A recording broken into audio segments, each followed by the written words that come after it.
And President Trump's confirmation that he did offer Mexico help in battling that country's drug cartels. Listen here. If Mexico wanted help with the cartels, we would be honored to go in and do it.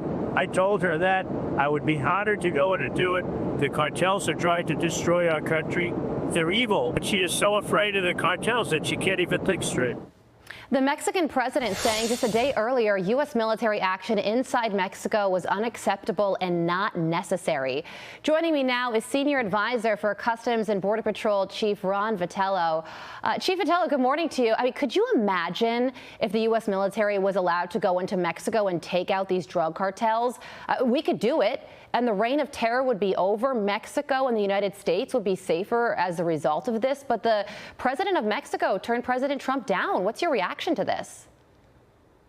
Well, you're right. There's a lot of potential here. We share so many things besides the border with Mexico, right? Family, tourism, lots of trade. And we also are fearful of the cartels that are operating in Mexico. We know that Mexico is very concerned about their influence in their society today. And so this is a potential partnership that could pay dividends for generations. And so I understand where the president is coming from Mexico. She has a domestic political problem where if she aligns too much with our current president, Donald Trump, there may be some domestic political problems for that.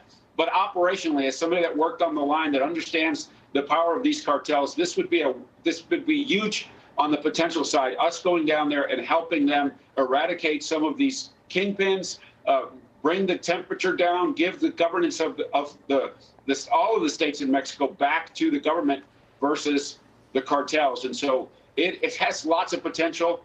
And, you know, this is once in a lifetime, once in a presidency for her opportunity, and I hope she takes it. Yeah, man, it really would be. But Mexico's president confirmed that she told Trump essentially thanks, but no thanks. These are her words. She said, we can collaborate, we can work together, but you and your territory, we and ours, we can share information, but we will never accept the presence of the U.S. Army in our territory.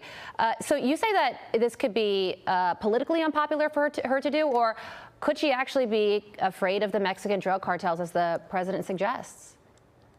Well, it's 100% both, right? Mexico is doing a lot. They do have 10,000 National Guard troops on the northern border. They've never done anything like that before. They really leaned in under the threat of tariffs to make sure that they were working on this fentanyl problem together.